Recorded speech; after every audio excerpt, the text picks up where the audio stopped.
La Bible révèle que la fin de toute chose est proche et que Dieu appelle tout homme à pouvoir se réjouir de la seconde venue de Jésus-Christ. L'objectif de cette présentation est de vous préparer à être du nombre de ceux qui gardent les commandements de Dieu et le témoignage, la foi de Jésus-Christ. Eh bien, bonsoir, chers amis, chers frères et sœurs. Et c'est un privilège pour moi que de pouvoir me tenir devant vous de manière à pouvoir partager la parole du Seigneur avec vous. Et ce soir, nous allons considérer ensemble le sujet du Saint-Esprit. Avec le frère Michael Lobo, nous avons considéré Dieu le Père hier soir. Avec Pasteur Lenstum tout à l'heure, nous avons considéré le sujet de Jésus-Christ, Fils de Dieu. Et en cet instant, durant cette heure, nous allons considérer le sujet du Saint-Esprit. Combien de personnes ici ce soir croient que la Bible est la parole de Dieu? Levez la main. Ok, Amen. J'aimerais que nous considérons ensemble quelques versets que nous lisons en Matthieu 15 et les 9 premiers versets. Où allons-nous? Matthieu 15, et nous allons lire du verset 1er à 9. Matthieu 15, verset 1 à 9. Et je vous invite à ouvrir avec moi la parole de Dieu, car la plupart des textes que nous allons considérer seront affichés, nous allons les tirer de la parole de Dieu, bien que certains seront affichés. Et là, il nous est dit, alors des scribes et des pharisiens vinrent de Jérusalem à Jésus et lui dirent, pourquoi tes disciples transgressent-ils la tradition des anciens? Car ils ne se lavent point les mains lorsqu'ils prennent leur repas. Mais il leur répondit, et vous, pourquoi transgressez-vous le commandement de Dieu par votre tradition? Car Dieu a donné ce commandement, honore ton père et ta mère, et que celui qui maudira son père ou sa mère soit puni de mort. Mais vous, vous dites, celui qui aura dit à son père ou à sa mère, ce dont je pourrais t'assister est un don consacré à Dieu, n'est pas tenu d'honorer son père ou sa mère. Et ainsi, vous avez anéanti le commandement de Dieu par votre tradition. Hypocrite, Ésaïe a bien prophétisé à votre sujet lorsqu'il a dit, ce peuple s'approche de moi de la bouche et m'honore des lèvres, mais leur cœur est bien éloigné de moi. Mais ils m'honorent en vain en enseignant des doctrines qui sont des commandements d'hommes.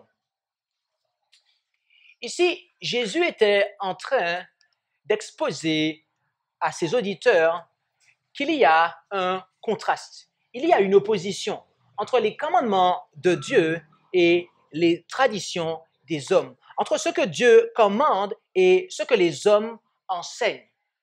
D'accord? Et c'est une chose difficile que d'entendre Jésus déclarer que vous êtes des hypocrites. Et ce, en raison du fait que des personnes se soient attachées à des enseignements, à des doctrines qui ont pour origine l'homme et non pas Dieu. Et c'est ce que Jésus déclarait à son époque. Mais est-ce que Jésus pourrait encore dire la même chose en 2018? Vous savez, en l'an 321 après Jésus-Christ, le repos du sabbat fut transféré au dimanche par l'empereur Constantin. Et en 325 après Jésus-Christ, la coégalité et la coéternité du Père et du Fils fut établie lors du concile de Nicée, lequel fut présidé par Constantin, qui était un observateur du sabbat du dimanche. Observateur du dimanche. Et en 381 après Jésus-Christ, le Saint-Esprit fut quant à lui élevé au statut de personne coégale et coéternelle avec le Père et le Fils lors du concile de Constantinople. Nous avons là parlé des étapes qui ont amené au devant de la scène ce que l'on appelle la Trinité. D'accord? Quand est-ce, d'après l'histoire que nous avons relatée ici, à partir de quand, combien de temps après Jésus, cette doctrine a-t-elle vu le jour? Plus de 3 à 4 siècles après Jésus-Christ, mes amis. Ça veut dire que ce n'est que 3 à 4 siècles après Jésus-Christ, c'est après ce laps de temps-là que cette doctrine est arrivée. Avant ce laps de temps-là, les chrétiens ne connaissaient pas une doctrine du nom de la Trinité.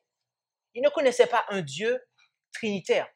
Et dans un ouvrage, dans un journal qui parle de choses communes de la vie, et dans lequel les catholiques ont mis une déclaration et qui s'intitule Life Magazine du 30 octobre de l'année 1950, les autorités catholiques ont déclaré la chose suivante. Nos opposants affirment parfois qu'aucune croyance ne devrait être un dogme si elle n'est pas explicitement formulée dans l'Écriture. Qu'en tant que chrétiens, vos croyances doivent provenir des Écritures. Mais les églises protestantes ont elles-mêmes accepté de tels dogmes comme la Trinité pour laquelle il n'y a pas d'autorité précise dans les évangiles. Mes amis, ici, les autorités catholiques reconnaissent qu'il n'y a pas d'autorité dans les évangiles pour soutenir la doctrine de la Trinité. Et ici, les autorités catholiques sont en train de dire tacitement que les protestants, en fait, en acceptant la doctrine de la Trinité, n'ont pas de soutien biblique pour croire ainsi. Donc, en affirmant cela, l'Église catholique reconnaît que le fondement de son enseignement ne se trouve pas dans la Bible. Qu'avons-nous dit là? En affirmant cela, l'Église catholique reconnaît que le fondement de son enseignement ne se trouve pas dans la Bible. Et vous savez pourquoi ils affirment cela? C'est parce que dans l'ouvrage Handbook for Today's Catholic, à la page 12, la version de 1979, et en fait, c'est un manuel pour les catholiques d'aujourd'hui, d'accord? Et donc, là, il déclare que le mystère de la Trinité est la doctrine centrale de la foi catholique sur laquelle se fondent toutes les autres doctrines de l'Église. L'Église étudia ce mystère avec un soin particulier et après 4 siècles de clarification, elle décida de définir la doctrine de la façon suivante. Dans l'unité de la divinité, il y a 3 personnes, le Père, le Fils et le Saint-Esprit, réellement distinctes les unes des autres.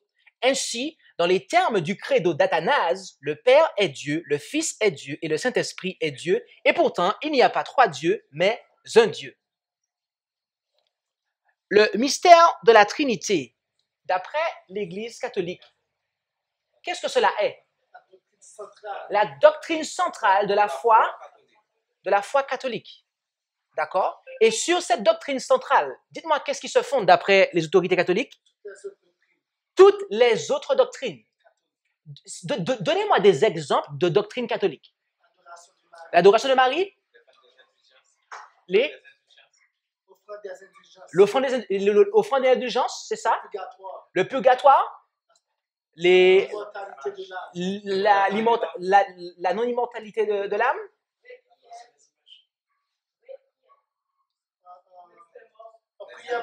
la prière pour les morts, la prière pour les saints.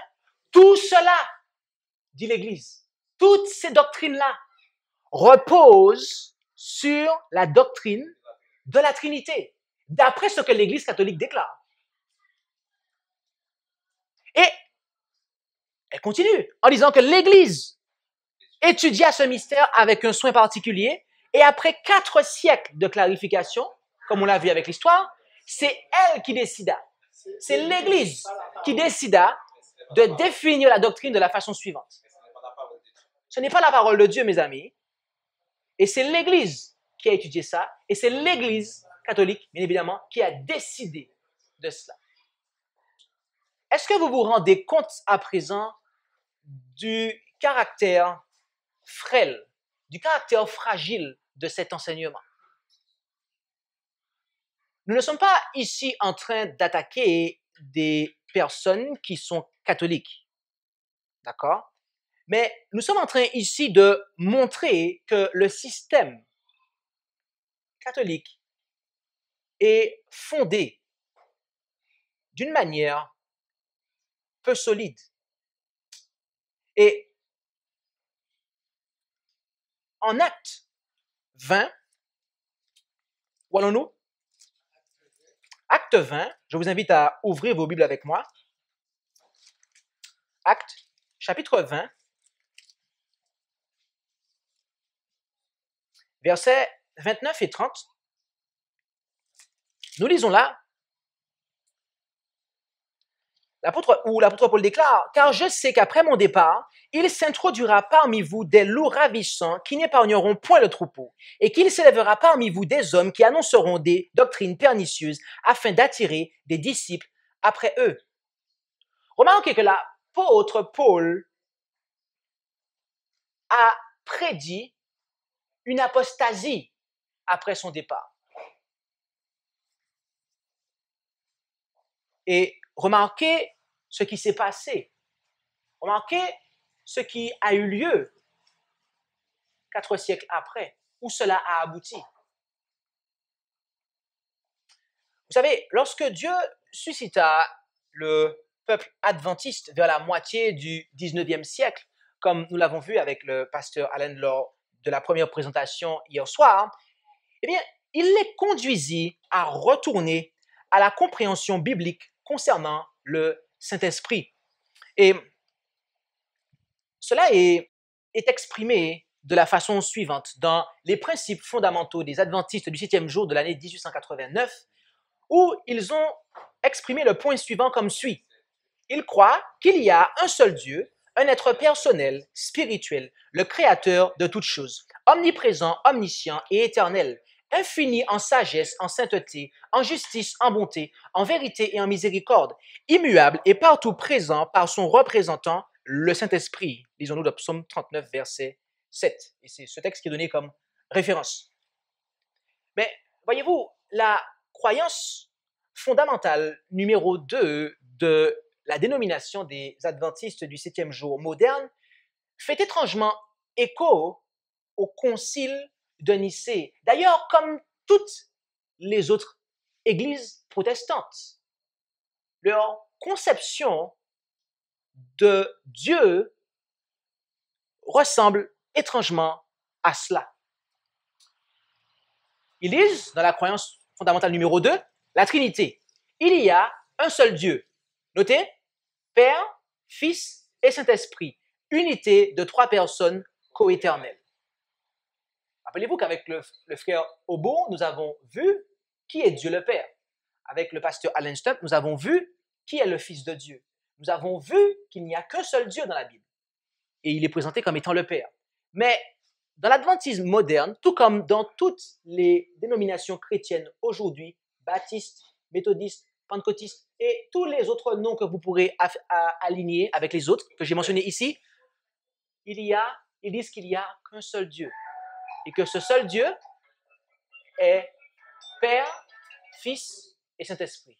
Ainsi, nous voyons que aujourd'hui, toutes les principales églises chrétiennes, eh bien, ont un enseignement concernant la divinité qui est celui de Rome.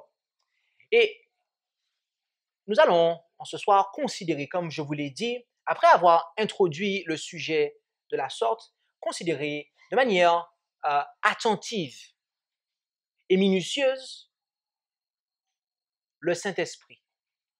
Et dans l'Ancien Testament, il y a 2 termes hébreux qui sont employés de manière interchangeable. Et ces 2 termes hébreux sont Neshama et Ruach. Et j'aimerais vous inviter à ouvrir vos Bibles avec moi en Job 27, verset 3. Où allons-nous? Job 27, verset 3. Et pendant que vous suivez avec moi dans vos Bibles, je vais exceptionnellement afficher quelques versets sur l'écran. Et voilà comment se lit ce verset. Tant qu'un souffle, Neshama, me restera, tant que l'esprit, Ruach, de Dieu sera dans mes narines, mes lèvres ne prononceront rien d'injuste et ma langue ne dira rien de faux. Notez qu'ici, le terme souffle et esprit sont employés de manière interchangeable. Et dans ce verset, ils proviennent de deux termes hébreux différents, que sont Neshama et Ruach. Et nous voyons également cela dans Job 33, verset 4, où il nous est dit, c'est l'esprit, Ruach, de Dieu qui m'a fait. C'est le souffle, Neshama, du Tout-Puissant qui m'a donné la vie. Et en réalité, ces deux termes, que sont Ruach et Neshama, sont synonymes. Ok? En Genèse, chapitre 2 et au verset 7, dans la version Louis II 1910, nous lisons « L'Éternel Dieu forma l'homme de la poussière de la terre. Il souffla dans ses narines un souffle, Neshama, de vie, et l'homme devint un être vivant. » Notez ici que nous avons souffle et que ce terme est traduit à partir de Neshama. Mais en Genèse 6, verset 17, nous lisons « Et moi, voici, je vais amener le déluge d'eau sur la terre pour détruire toute chair qui a souffle. » Et là, ce n'est pas Neshama, mais c'est Ruach. Ok? Qui a souffle de vie de dessous les cieux. Tout ce qui est sur la terre expirera. D'accord? Donc, nous avons ici le terme souffle qui est présent aussi en surface en Genèse 2, verset 7. Mais en dessous, le terme hébreu qui sont employés, eh bien, ce sont deux termes différents. En Genèse 2, verset 7, c'est Neshama, et en Genèse 6, verset 17, c'est Ruach. D'accord? Donc, nous comprenons ici la chose suivante. C'est que esprit signifie souffle. Lorsqu'on parle de l'esprit dans l'Ancien Testament, cela est équivalent à souffle. D'accord? Et nous avons un terme qui est le terme correspondant en grec dans le Nouveau Testament, qui est le mot pneuma. Et ce terme pneuma dans le grec a un sens très similaire. Et ils véhiculent des concepts qui sont en fait communs. D'accord? Entre autres, nous avons la pensée. D'accord? Rendons-nous en Romains, rendons-nous ensemble, ouvrons nos Bibles dans l'épître de Paul aux Romains, chapitre 11 et au verset 34. Où allons-nous? C'est exact. Et là, l'apôtre Paul, il cite Ésaïe 40, verset 13, en disant « Car qui a connu la pensée du Seigneur ou qui a été son conseiller ?» En Ésaïe 40, verset 13, c'est Ruach qui est employé. Mais lorsque l'apôtre Paul cite ici, il dit pensée, la pensée du Seigneur. D'accord? Donc, la pensée. Et en Colossiens 2, verset 5. Rendons-nous ensemble, s'il vous plaît, en Colossiens 2, verset 5. Où allons-nous? C'est exact.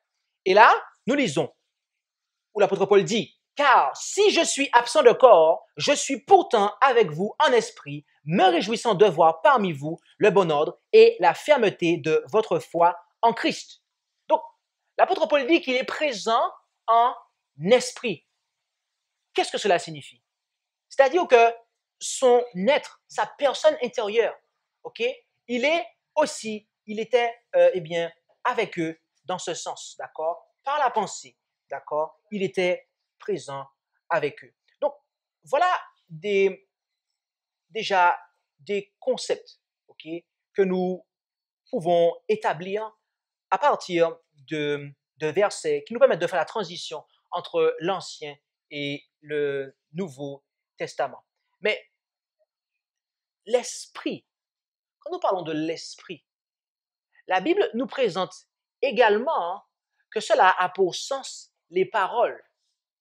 Les paroles. En effet, rendons-nous en Jean, l'Évangile selon Jean, chapitre 6 et au verset 63. Où allons-nous?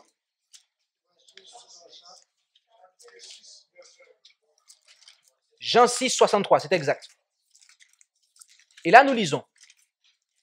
Jésus déclare, c'est l'esprit qui vivifie, la chair ne sert de rien. Les paroles que je vous ai dites sont esprit et vie. Jésus déclare que les paroles sont esprit et vie. Les paroles que je vous ai dites sont esprit et vie. D'accord? Et voyez-vous, cela est également le cas dans l'Ancien Testament. En effet, en Deutéronome 32, verset 2, où allons-nous? C'est exact. Genèse, Exode, Lévitique, Nombre, Deutéronome 32, verset 2. Et lisons même à partir du verset 1, bien que c'est le verset 2 qui nous concerne, mais lisons à partir du verset 1. Et notez la chose suivante. Il est dit, « Cieux, prêtez l'oreille et je parlerai, et que la terre écoute les paroles de ma bouche. » Écoutez cela. « Cieux, prêtez l'oreille et je parlerai, et que la terre écoute les paroles de ma bouche. Ma doctrine coulera comme la pluie, ma parole tombera comme la rosée, comme des ondées sur la verdure, comme des pluies abondantes sur l'herbe. » Ici, nous avons là le Seigneur qui parle de pluie. Lorsqu'on nous parle de pluie dans la Bible, on nous parle de l'effusion du Saint-Esprit, n'est-ce pas? Et remarquez comment le Seigneur présente cette effusion du Saint-Esprit comme étant une doctrine qui tombe, qui coule. D'accord? Donc, recevoir l'Esprit de Dieu, c'est en fait recevoir les paroles de Dieu. Nous avons vu que les paroles, tout du moins l'Esprit, avait pour sens la pensée, le souffle. Et là, nous voyons que l'Esprit a pour sens et peut également signifier les paroles. D'accord? Les paroles. Et nous pouvons encore donner d'autres textes, tels que, par exemple, Proverbe 1, verset 23. Où allons-nous maintenant? 1, verset 23, c'est exact. Remarquez, où il nous est dit en Proverbe 1, verset 23, « Étant repris par moi, convertissez-vous. Voici, je vous communiquerai de mon esprit en abondance. Je vous ferai comprendre, comment? Mes paroles. » Donc, il dit qu'il va communiquer son esprit en abondance. Et juste après cela, c'est une autre expression. C'est « je vous ferai comprendre mes paroles ». Donc, il est manifeste ici, mes chers amis, que recevoir l'Esprit de Dieu, c'est recevoir la compréhension de la parole de Dieu. Ici, la doctrine de Dieu, sa parole, c'est ce que la Bible nous présente. Et nous devons comprendre que l'homme a été créé à l'image de Dieu, selon que nous avons considéré avec Pasteur Lenstum en Genèse 1, verset 26. Et quand la Bible nous dit que nous avons été créés à l'image de Dieu, quelles sont les dimensions par lesquelles Dieu est concerné? L'esprit, Dieu est esprit, c'est cela, et il faut que ceux qui l'adorent l'adorent en esprit et en vérité, amen. Mais est-ce que Dieu n'est que esprit? Je veux dire, est-ce que Dieu n'a qu'un esprit? En Daniel, chapitre 7, verset 9 et au verset 13, remarquez, Daniel, quel verset? 9 et 13. Daniel 9 et 13. Et là, il nous est dit, Daniel 7, verset 9 et 13, tout du moins. Daniel 7, verset 9 et 13. Et là, on lit. « Je regardais jusqu'à ce que les trônes furent placés et que l'ancien des jours s'assit. Son vêtement était blanc comme la neige et les cheveux de sa tête étaient comme de la laine pure. Son trône comme des flammes de feu, ses roues comme un feu ardent. » Verset 13. « Je regardais dans ces visions de la nuit et je vis comme le Fils de l'homme qui venait sur les nuées des cieux et il vint jusqu'à l'ancien des jours et on le fit approcher de lui. » Ici, on nous dit que l'ancien des jours, qui est en fait le Très-Haut, qui est Dieu, eh bien, il avait un vêtement. On nous parle de ses cheveux, de sa tête, d'accord? Et lorsque nous poursuivons l'étude de la description de cet être que nous qualifions de Très-Haut, en Ézéchiel chapitre 1, verset 26, on nous donne encore d'autres caractéristiques. D'ailleurs, même Jean, en Apocalypse, nous donne aussi des caractéristiques. Il nous brosse une esquisse des caractéristiques de celui qui est assis sur le trône et qui est présenté comme Dieu le Très-Haut. Ainsi, Dieu a une apparence physique, mais il a, bien évidemment, comme nous l'avons dit dès le départ, un esprit. Et un auteur chrétien assez connu a écrit la chose suivante dans l'ouvrage La tragédie des siècles, à la page 699, paragraphe 3. Au commencement, l'homme avait été créé à l'image de Dieu, non seulement au moral, mais aussi au physique. Et cette ressemblance, le péché l'a presque entièrement oblitéré.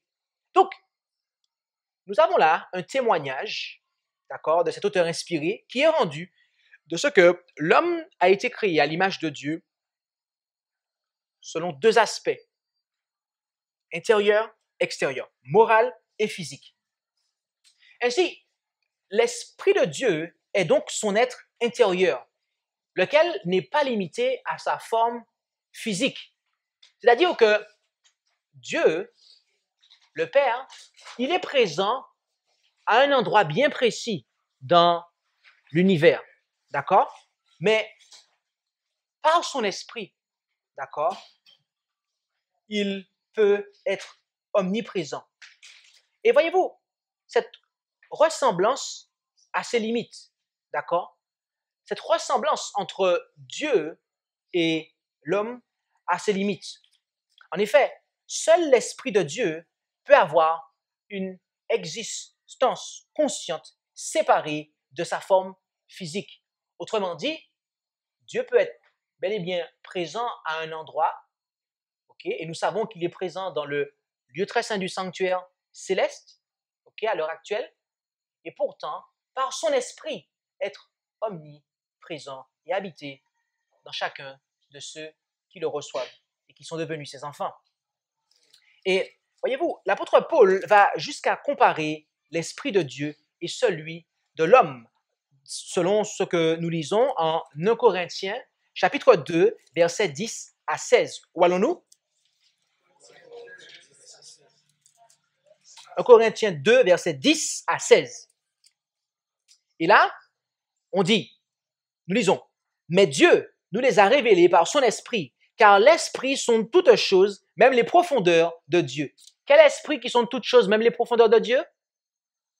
L'esprit de Dieu, d'accord? Ok.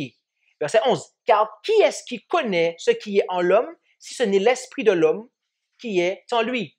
De même aussi, personne ne connaît ce qui est en Dieu, si ce n'est l'esprit de Dieu. » Je m'arrête ici. Vous avez bien vu comment l'apôtre Paul a comparé cela. Il fait comprendre que ce qui peut connaître ce qui est en l'homme, c'est l'esprit de l'homme. D'accord? De même, ce qui peut connaître ce qui est en Dieu, c'est l'esprit de Dieu. Si je vous dis que seul mon esprit peut savoir ce qu'il y a ici, est-ce que vous allez croire que mon esprit, c'est quelqu'un d'autre que moi? Non. De même, quand Dieu dit que seul son esprit peut connaître les profondeurs de Dieu, est-ce que, à la lumière de ce que nous avons dit jusqu'ici, on peut conclure que l'Esprit de Dieu, c'est quelqu'un d'autre que Dieu? Non, non. Et poursuivons la lecture jusqu'au verset 16. « Pour nous, nous n'avons pas reçu l'Esprit du monde, mais l'Esprit qui vient de Dieu, pour connaître les choses qui nous ont été données de Dieu. Et nous les annonçons, non avec les discours qu'enseigne la sagesse humaine, mais avec ceux qu'enseigne le Saint-Esprit, expliquant les choses spirituelles aux spirituels. Or, l'homme animal ne comprend point les choses de l'Esprit de Dieu, car elles lui semblent folie, et il ne les peut connaître parce que c'est spirituellement qu'on en juge. Mais l'homme spirituel juge de toutes choses et n'est lui-même jugé par personne. Car qui a connu la pensée du Seigneur pour l'instruire? Mais nous avons la pensée de Christ. » D'accord?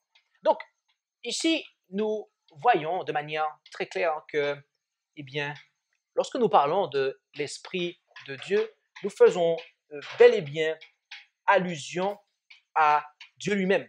D'accord? D'ailleurs, c'est intéressant. C'est intéressant. J'aimerais vous prendre un texte rapidement en Daniel.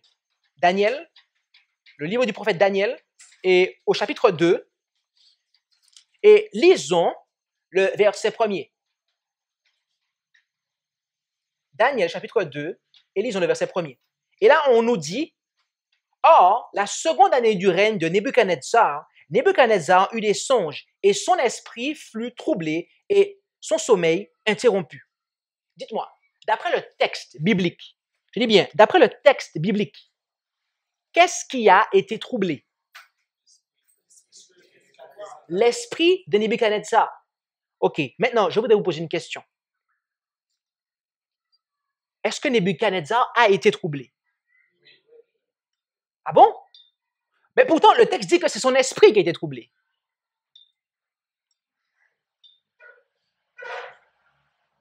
Quand le texte dit que l'esprit de Nebuchadnezzar a été troublé, tout le monde comprend que c'est Nebuchadnezzar, dans son fort intérieur, qui a été troublé. Alors, pourquoi, quand Dieu nous dit de ne pas attrister son esprit, son Saint-Esprit, pourquoi devrions-nous conclure que c'est quelqu'un d'autre que Dieu que l'on attriste? Quelqu'un d'autre que le fort intérieur de Dieu qui est en nous que nous attristons? Il n'y a pas lieu de conclure autre chose, mes amis. Car de la même manière que l'esprit de l'homme est en l'homme, de la même manière que l'esprit de Dieu est en Dieu. OK? Et il y a une spécificité, comme nous avons commencé à l'ébaucher tout à l'heure avec Dieu, c'est qu'il est omniprésent par son esprit. Et cela, nous pouvons le prouver entièrement, clairement et de manière simple en Psaume 139, versets 7 et 8. Où allons-nous maintenant? C'est exact. Allons-y donc. Psaume 139, versets 7 et 8. Et là, nous lisons, « Où irai-je, dit le psalmiste David, où irai-je loin de ton esprit, et où fuirai-je loin de ta face? Si je monte, tout du moins aux cieux, tu y es, et si je me couche au sépulcre, t'y voilà. » Remarquez, David comprenait que quel que soit l'endroit où il se trouvait, l'Esprit de Dieu le suivrait et serait là. Donc, Dieu est omniprésent par son esprit. Et remarquez que, alors que la Bible ne parle jamais de Dieu, l'esprit, elle parle de l'Esprit de Dieu, de l'Esprit de Christ. C'est ce que nous avons dans la Bible. On nous parle de l'Esprit de Dieu, de l'Esprit de Christ, du Saint-Esprit, mais jamais vous verrez dans la Bible Dieu le Saint-Esprit. Vous verrez Dieu le Père, vous verrez Jésus-Christ, Fils de Dieu, Jésus-Christ, Dieu, mais vous ne verrez jamais Dieu le Saint-Esprit, comme la Trinité nous le présente. Et la raison pour laquelle la Bible alterne en nous parlant de l'Esprit de Dieu, de l'Esprit de Christ, c'est parce que, en fait, Dieu et Christ partagent le même esprit, bien-aimé. Et nous voyons cela en Romains, dans l'épître de Paul aux Romains, chapitre 8 et au verset 9 et 11. Où allons-nous? C'est exact. Romains 8, verset 9 à 11. Et là, nous lisons. Et prêtez bien attention à cela. Pour vous, vous n'êtes point dans la chair, mais dans l'esprit. S'il est vrai que l'Esprit de Dieu habite en vous. Or, si quelqu'un n'a point l'Esprit de Christ, celui-là n'est point à lui. Mais si Christ est en vous, le corps est bien mort à cause du péché, mais l'Esprit est vivant à cause de la justice. Et si l'Esprit de celui qui a ressuscité Jésus des morts habite en vous, celui qui a ressuscité Christ d'entre les morts rendra aussi la vie à vos corps mortels par son Esprit qui habite en vous. Remarquez ici comment l'apôtre Paul interchange, comment l'apôtre Paul emploie de manière interchangeable l'expression l'Esprit de Dieu, l'Esprit de Christ, l'Esprit de celui qui a ressuscité Jésus d'entre les morts. Tout cela pour nous parler d'un seul esprit. Tout cela pour nous parler d'un seul et même esprit. Vous avez compris cela? C'est clair? Ou est-ce qu'il faut que je reprenne ce point? Remarquez à nouveau. Jetez un regard sous le verset, en Romains 8. Il nous parle de l'Esprit de Dieu, de l'Esprit de Christ, de l'Esprit de celui qui a ressuscité Jésus d'entre les morts. Le Père, c'est-à-dire Dieu le Père et le Fils, le Christ, ils partagent le même esprit. Et la Bible, mes amis, nous présente le Saint-Esprit comme étant consolateur. D'accord? 2 Corinthiens, chapitre 3, verset 17. Où allons-nous? Remarquons ce que l'apôtre Paul nous présente ici. En 2 Corinthiens 3, verset 17. Or, le Seigneur est l'Esprit. Et là où est l'Esprit du Seigneur, là est la liberté. Qui est le Seigneur ici? Jésus. Et l'apôtre Paul nous dit que le Seigneur est l'Esprit. Autrement dit, s'il nous faut remplacer par celui qui est identifié dans le contexte, c'est Jésus qui est l'Esprit. OK? Et en 1 Corinthiens 15, verset 45, où allons-nous? Nous lisons là, suivant qu'il est écrit, le premier homme, Adam, a été fait une âme vivante. Mais le dernier Adam, et c'est qui le dernier Adam? C'est Jésus-Christ. Le dernier Adam est un esprit vivifiant. OK?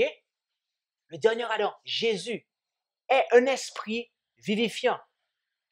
L'apôtre Paul nous présente ici Jésus comme étant celui qui se manifeste à travers l'esprit. Elle identifie Jésus comme étant l'être de qui nous recevons l'esprit. Et en Apocalypse, tout du moins en Jean 14, verset 26, on nous présente le Saint-Esprit comme étant le consolateur. OK? Voyez-vous, il est clair, sur la base de ce que nous venons de dire jusqu'à présent, que Jésus est ce consolateur. Et voyez-vous, pensez à cela. Et nous allons prendre le temps d'examiner cela durant les minutes qui vont suivre. Mais est-ce que quelqu'un peut vous consoler s'il n'a pas d'abord expérimenté ce que vous-même vous expérimentez? Non, on ne peut pas vous consoler. On ne peut pas, cette personne ne peut pas vous consoler. Voyez-vous, Jésus est celui qui est venu sur terre, qui a vécu dans notre humanité, qui sait ce que c'est que d'avoir faim, d'avoir soif, que d'être fatigué, que d'être tenté. Qui mieux que Jésus peut nous consoler, mes amis? Jésus seul. Je ne pense pas, voyez-vous, que Dieu aurait pris le soin de nous envoyer son Fils, de le faire vivre sur terre plus d'une trentaine d'années, pour ensuite envoyer quelqu'un d'autre pour nous consoler. Cela n'a pas de sens, mes amis. Cela n'a pas de sens. Remarquez ce qui nous est dit en Jean 14. Jean 14, et considérons le verset 1er. Là, on nous dit que votre cœur ne se trouble point. Croyez en Dieu le Père, Dieu le Fils et Dieu le Saint-Esprit, c'est ça? Non, ce n'est pas ça. Problème. Comme on dit, tête chargée. Problème. Ce n'est pas ce que le texte dit. Le texte nous dit, croyez en Dieu, croyez en moi. Ah. Et remarquez le verset 6 maintenant. Jésus dit, il parle à Thomas, et il dit à Thomas, je suis le chemin, la vérité et la vie. Personne ne vient au Père que par moi. Qui est Jésus?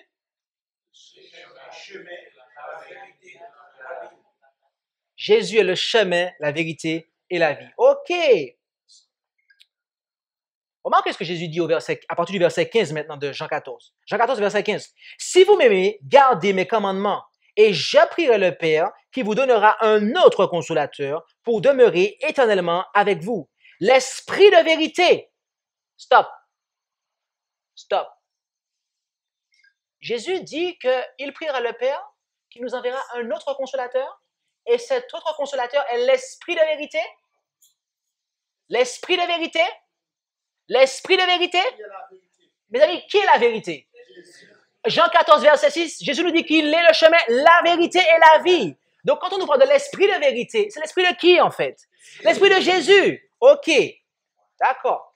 Et cela est tellement vrai qu'en continuant, il dit, l'Esprit de vérité que le monde ne peut recevoir, parce qu'il ne le voit point et ne le connaît point. Mais vous, Jésus dit ça aux disciples, vous le connaissez, parce qu'il demeure avec vous et qu'il sera en vous. Mes amis, qui est-ce qui était avec les disciples au moment où Jésus parlait? Qui est-ce qui était avec eux? Jésus lui-même.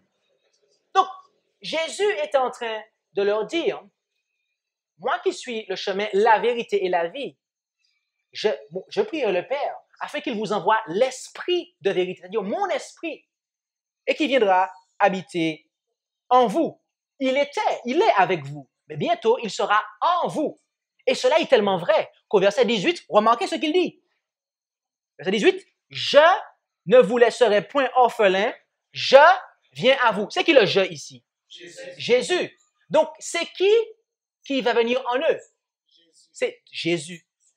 Est-ce que vous voyez tous les versets qui, l'un après l'autre, lorsque nous les comprenons, nous voyons qui est le consolateur. Nous comprenons, nous découvrons l'identité du consolateur.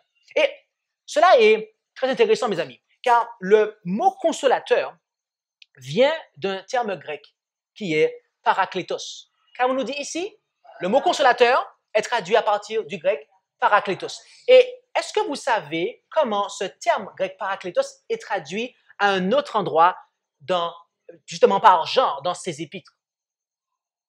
Eh bien, notez que c'est avocat. Lorsqu'on vous dit que Jésus est notre avocat, si vous faites des recherches, vous allez découvrir que le mot avocat a été traduit à partir de parakletos. Donc, Jésus, notre avocat, Jésus, notre consolateur, dans le grec, il n'y a qu'un seul terme pour ces deux choses-là, c'est parakletos. OK? Parakletos, qui signifie, eh bien, intercesseur. Personne appelée à côté d'eux. D'accord? Et, voyez-vous, l'apôtre Paul nous dit qui est-ce qui nous console. L'apôtre Paul nous dit qui est-ce qui est impliqué dans le processus de consolation. Remarquez avec moi en 2 Corinthiens 1 et lisons à partir du verset 2. Où allons-nous? 2 Corinthiens 1 et lisons à partir du verset 2. Là, on nous dit, la grâce et la paix vous soient données de la part de Dieu notre Père et du Seigneur Jésus-Christ. Béni soit Dieu, le Père de notre Seigneur Jésus-Christ, le Père des miséricordes, et notez, le Dieu de toute consolation. Ah, le Père est le Dieu de toute consolation. OK? Donc, c'est lui la source de la consolation. OK. Verset 4. Qui nous console dans toutes nos afflictions, afin que, par la consolation dont nous sommes nous-mêmes consolés de Dieu, nous puissions consoler tous ceux qui sont dans quelques afflictions. Car, comme les souffrances de Christ abondent en nous, ainsi notre consolation abonde par Christ. Dieu est le Père de toute consolation. C'est lui qui est la source de la consolation. Et comment il nous apporte cette consolation? D'après le verset 5. Par Christ. Donc Christ est le canal de la consolation. Mes amis, Dieu le Père est celui qui nous console par son Fils, Jésus. Est-ce qu'on peut dire Amen à cela ce soir en Haïti? Amen. Amen. Dieu le Père est celui qui nous console par Jésus-Christ, son Fils. Il n'est pas question ici, mes amis, d'un troisième être. C'est Dieu, par son Fils, qui nous console, mes amis. Et à moins d'avoir vécu une expérience similaire, on ne peut pas sympathiser avec quelqu'un. Et voyez-vous, l'auteur inspiré auquel nous avons fait mention tout à l'heure déclara la chose suivante dans l'ouvrage, dans le périodique The Review and Herald de 26 août 1890. Et notez cela. La raison pour laquelle les églises sont faibles, maladives et sur le point de mourir est que l'ennemi a fait entrer des influences d'une nature décourageante pour les faire subir à des âmes tremblantes. Il a cherché à cacher à leur vue Jésus comme étant le consolateur, quelqu'un qui reprend, qui avertit et qui les exhorte. Qu'est-ce qui décourage l'Église? Et comment il décourage l'Église, Satan? Il cache à la vue des croyants de l'Église que qui? Que Jésus est le consolateur. Est-ce qu'elle dit un consolateur? Non, elle dit le consolateur. Oh! Poursuivons. Dans Manuscrit Releases, volume 19, à la page 297 et 98, elle dit « Alors que par la foi, nous regardons à Jésus, notre foi perce l'obscurité. Et nous adorons Dieu pour son amour merveilleux en donnant Jésus, un consolateur, le consolateur. Combien de déclarations avons-nous vues de Mme Ellen White disant que Jésus est le consolateur? Jusqu'à présent, on en a vu 2. Mes amis, si on vous dit quelque chose une fois, c'est que cela est important. Mais si on vous dit quelque chose 2 fois, c'est que cela est très important. Mais maintenant, si on vous dit la chose 3 fois, The Review and Herald, le 27 janvier 1903, qu'ils étudient le 17e chapitre de Jean et qu'ils apprennent comment prier et comment vivre la prière de Christ. Il est leur consolateur. Il demeurera dans leur cœur, rendant leur joie complète. Ses paroles seront pour eux comme le pain de vie. Une fois, c'est important. 2 fois, c'est très important. 3 fois, c'est quoi alors? Extrêmement? Et si en cas de 12 autres, en 4e fois, c'est qui ça?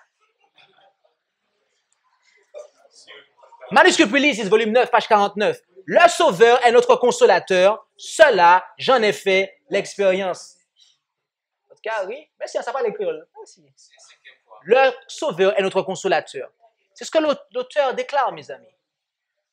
La Bible nous dit que Jésus est le consolateur. Et le témoignage de Jésus va dans le même sens, mes amis. Alors, étant donné que la Bible et l'esprit de prophétie disent que Jésus est le consolateur, pourquoi Jésus nous a-t-il parlé d'un autre consolateur? Pourquoi nous a-t-il parlé d'un autre consolateur? Voyez, le terme autre, le terme qui est traduit par autre dans Jean 14 et au verset, reprenons le verset ensemble. Jean 14 et au verset 16, où Jésus dit, je vous enverrai un autre consolateur. Eh bien, cela vient du grec allos, d'accord? Le terme grec qui est traduit par consolateur vient de allos. Et allos signifie un autre d'une même nature. Et ce terme est en opposition, d'accord? Ce terme est en contraste avec un autre terme qui est parfois traduit par autre, qui est hétéros, ok? Et hétéros, quant à lui, signifie un autre, mais d'une nature différente. Frère Chanson, tu peux me donner à boire, s'il te plaît? Tu as un verre pour moi. T'as pas une tébale qui traîne? T'as pas une tébale? Ok, c'est pas grave. Mais viens, Frère Chanson, viens. Tu peux vider ça pour moi? Vide ça pour moi. Là.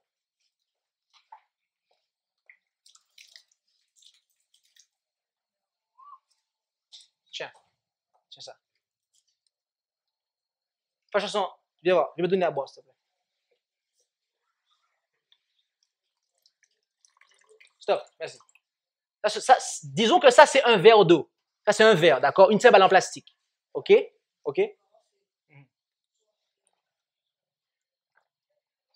Frère Chanson, donne-moi un autre verre d'eau. Stop. Qu'est-ce que j'ai demandé à Frère Chanson? Mais est-ce qu'il m'a donné un autre verre d'eau? Est-ce qu'il est allé prendre une autre bouteille pour me donner une eau différente? Non. Qu'est-ce que je lui ai demandé en fait? Je lui ai demandé de me donner davantage de la même eau. Mes amis, c'est exactement ce que Jésus voulait dire en fait, en disant un autre consolateur. Parce que c'est allos qu'il utilise. C'est-à-dire un autre de la même nature. Autrement dit, il allait demander à son Père de donner à ses disciples davantage du même consolateur. Amen. Amen. Merci, Frère Chanson.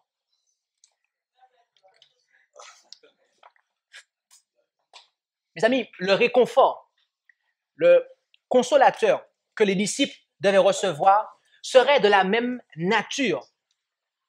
Mais cela n'implique pas qu'il serait différent. D'accord? Et voyez-vous, en se référant à lui comme, le consolateur, Jésus n'était pas en train de faire une chose étrange. Qu'avons-nous dit là? Jésus n'était pas en train d'opérer d'une manière bizarre en parlant de lui comme étant le consolateur. D'accord? Car cela est déjà arrivé à Jésus de parler de lui-même à la troisième personne du singulier.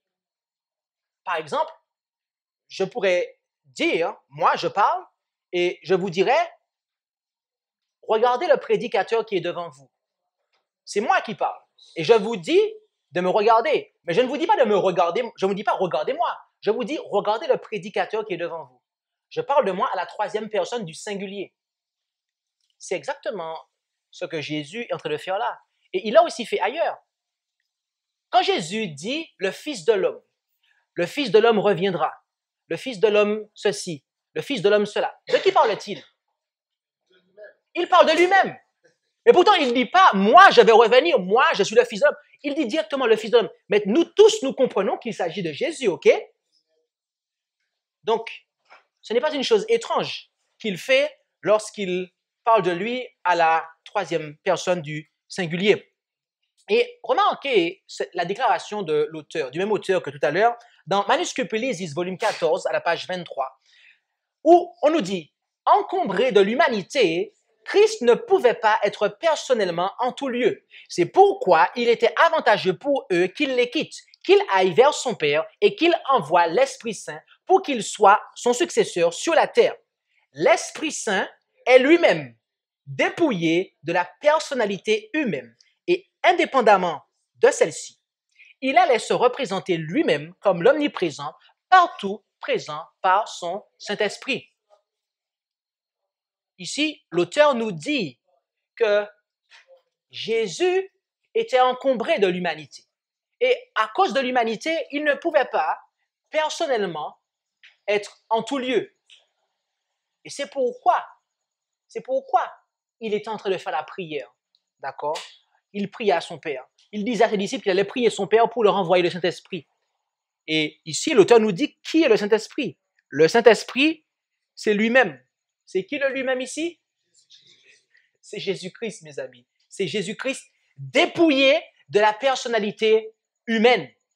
D'accord? Donc, si des gens viennent vous voir et vous disent que Madame White, l'écrivain Ellen White, croyait en la doctrine de la Trinité, regardez ce qu'elle dit ici.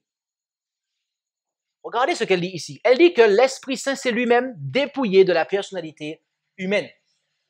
D'accord? Et j'aimerais que nous considérions une autre déclaration. Dans Manuscrit Elisis, volume 14, à la page 179, où nous lisons « Il n'est pas essentiel pour vous de connaître et d'être capable de définir ce qu'est précisément le Saint-Esprit. Christ nous dit que le Saint-Esprit est le consolateur, et le consolateur est l'Esprit Saint, l'Esprit de vérité que le Père enverra en mon nom. Je prierai le Père et il vous donnera un autre consolateur afin qu'il demeure éternellement avec vous. L'Esprit de vérité que le monde ne peut recevoir parce qu'il ne le voit point et ne le connaît point.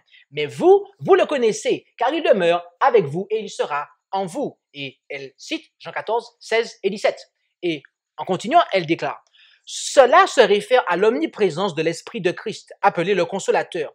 Jésus dit encore, j'ai encore beaucoup de choses à vous dire, mais vous ne pouvez pas les porter maintenant. Quand le Consolateur sera venu, l'Esprit de vérité, il vous conduira dans toute la vérité. Là, elle nous parle de l'omniprésence de l'Esprit de Christ, appelé le Consolateur.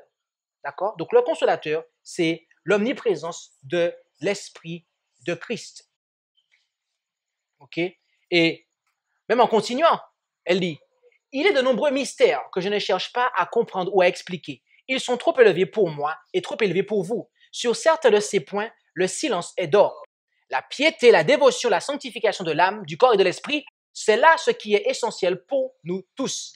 La vie éternelle, c'est qu'ils te connaissent, toi le seul vrai Dieu, et celui que tu as envoyé, Jésus-Christ. Donc, il est manifeste ici que la Bible et le témoignage de Jésus, l'esprit de prophétie, sont clairs à ce propos. Et vous voyez, s'il y a un livre qui fait la lumière sur les sujets importants et vitaux, d'après vous, quel est ce livre? Oui, mais quel livre dans la Bible? Parce que la Bible est composée de plusieurs livres, d'accord? Le frère Chanson dit l'Apocalypse. Est-ce que vous êtes d'accord avec lui? Alors, un frère n'est pas d'accord avec toi. Mes amis, l'Apocalypse, comment cela commence? Comment cela commence? On nous dit révélation de Jésus-Christ. Est-ce que le texte commence en disant mystère caché de Jésus-Christ? Non, révélation. Ça veut dire qu'on enlève le voile et les choses sont claires. Et mes amis, dans ce livre, les choses sont vraiment claires en ce qui concerne le Saint-Esprit. Est-ce que vous avez déjà lu les lettres aux 7 églises d'Asie qui sont présentes en Apocalypse 2 et en Apocalypse 3? Oui, d'accord. Et qui est-ce qui prononce, qui divulgue et qui dit à l'ange d'écrire telle et telle chose à chaque fois? C'est qui en est l'auteur de ces lettres? Alors, c'est qui se présente au départ? C'est qui au début de chaque lettre se présente? C'est Jésus-Christ qui se présente. Mais comment il termine chacune de ces lettres? À chacune de ces lettres, mes amis, Jésus termine en disant que celui qui a des oreilles entende ce que l'Esprit dit aux églises. C'est Jésus qui parle. Et pourtant, il dit que celui qui a des oreilles entende ce que l'Esprit dit aux églises. Ça, c'est la révélation, mes amis. On ne peut pas être plus clair que ça. On ne peut pas être plus clair que ça. Je ne vous laisserai point orphelin. Je viens à vous. Jean 14, verset 18. Et voici, je suis avec vous tous les jours jusqu'à la fin du monde. Matthieu 28, verset 20. Car où il y a 2 ou 3 personnes assemblées en mon nom, je suis au milieu d'eux. Mes amis, qui est-ce qui est présent par son esprit avec nous? C'est Jésus. Et c'est pour cela que la présence du Saint-Esprit chez l'homme est appelée Christ en vous, d'après l'apôtre Paul en Colossiens 1, verset 25. Et lorsque Christ vit en nous par son esprit, eh bien, nous sommes alors en mesure d'avoir les sentiments ou la pensée du Christ. D'accord? Et j'aimerais que nous puissions, nous n'aurons pas le temps de tout exposer, mais est-ce que vous avez déjà entendu parler du péché contre le Saint-Esprit? Qu'est-ce que le péché contre le Saint-Esprit? Alors, le péché contre le Saint-Esprit, est-ce que c'est quelque chose qui peut être pardonné? Aucun pardon. Donc, mes amis, il est important d'être au clair sur le péché contre le Saint-Esprit. Il est important d'être au clair là-dessus. Vous savez, il y a des gens qui disent que lorsque vous rejetez la Trinité, vous commettez le péché contre le Saint-Esprit. Parce que vous rejetez le Saint-Esprit. Mais est-ce que nous sommes en train de rejeter le Saint-Esprit ici? Non. Nous sommes en train de clarifier l'identité du Saint-Esprit. Mais il nous faut bien comprendre, mes amis, ce qu'est le péché contre le Saint-Esprit. Alors, rapidement, et nous allons prendre quelques minutes, mais courtes minutes, pour pouvoir exposer ça. Matthieu 12, versets 22 à 32. Et nous allons terminer avec cela, puisque le temps est arrivé à son terme. Matthieu 12, versets 22 à 32, et j'ai sauté pas mal de sections pour conclure rapidement. Matthieu 12, versets 22 à 32, nous lisons. Alors on présenta à Jésus un démoniaque aveugle et muet, et il le guérit, de sorte que celui qui avait été aveugle et muet parlait et voyait. Tout le peuple en fut étonné, et il disait, cet homme ne serait-il pas point le fils de David? Mais les pharisiens, entendant cela, disaient, cet homme ne chasse les démons que par Belzébul, prince des démons. Mais Jésus connaissait leurs pensées, leur dit, tout royaume divisé contre lui-même sera réduit en désert, et toute ville ou toute maison divisée contre elle-même ne subsistera point. Que si Satan chasse Satan, il est divisé contre lui-même. Comment donc son royaume subsistera-t-il?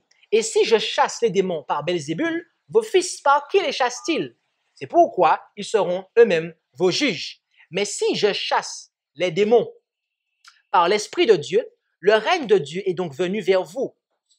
Ou comment quelqu'un pourrait-il entrer dans la maison d'un homme fort et piller son bien s'il n'avait auparavant lié cet homme fort? Après quoi, il pourrait piller sa maison. Celui qui n'est pas avec moi est contre moi, et celui qui n'assemble pas avec moi disperse. C'est pourquoi je vous dis que tout péché et tout blasphème sera pardonné aux hommes, mais le blasphème contre l'Esprit ne leur sera point pardonné.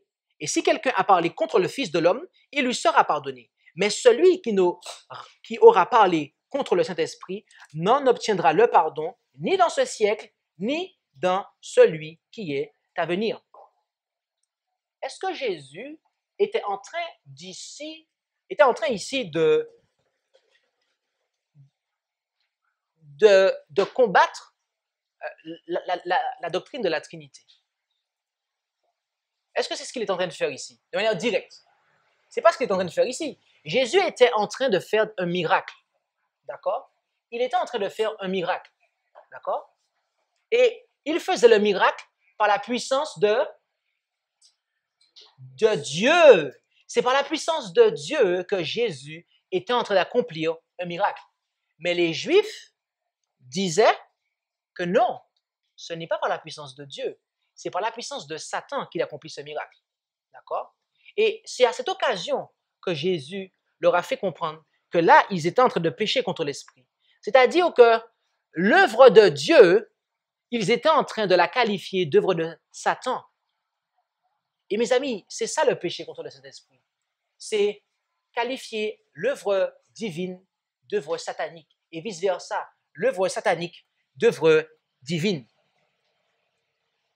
Et en réalité, lorsque nous faisons cela, nous sommes en train de rejeter quelque chose de bien précis. Et dans Review and Herald, le 29 juin de l'année 1897, Ellen White déclare « Personne n'est contraint de voir le péché contre le Saint-Esprit comme quelque chose de mystérieux et d'indéfinissable. Le péché contre le Saint-Esprit consiste en un refus persistant de répondre à l'invitation de se repentir. Si vous refusez de croire en Jésus-Christ comme en votre sauveur personnel, vous aimez les ténèbres plus que la lumière. Vous aimez l'atmosphère qui entourait le premier grand apostat. Vous choisissez cette atmosphère de préférence à l'atmosphère qui entoure le Père et le Fils, et Dieu vous permet de suivre votre choix. » D'après l'auteur, le péché contre le Saint-Esprit, comment elle le résume? Comment résume-t-elle le péché contre le Saint-Esprit? C'est de choisir l'atmosphère qui entoure Satan, plutôt que l'atmosphère qui entoure le Père et le Fils. Mes amis, en lisant cela, nous comprenons que l'Esprit de Dieu n'est certainement pas l'Esprit de la Trinité. Puisque là, on nous parle de l'atmosphère qui entoure le Père et le Fils. Est-ce que ce soir, nous voulons être remplis de l'Esprit de Dieu? Est-ce que ce soir, nous voulons être remplis de la présence du Christ? Est-ce que nous voulons dans notre vie de l'esprit de celui qui a vécu dans notre humanité et qui a vaincu le péché et qui a surmonté toutes les épreuves? Est-ce que nous voulons de sa victoire dans notre vie? Est-ce que nous voulons de sa puissance dans notre vie? Mes amis, pour cela, nous devons accepter la présence du Seigneur Jésus-Christ dans notre vie. Nous devons lui permettre de vivre dans notre vie. Et c'est pour cela que si vous voulez accepter en ce soir Jésus-Christ comme votre consolateur, le Seigneur qui désire vivre en vous, eh bien je vous invite à vous agenouiller avec moi et nous allons prier. Merci d'avoir écouté cette présentation avec intérêt. Pour plus d'informations, consultez notre site internet lereste.org et suivez-nous sur Facebook ainsi que sur YouTube à @lereste. Vous pouvez aussi nous contacter par email à info@lereste.org ou par téléphone au +33 6 12 60 13 69.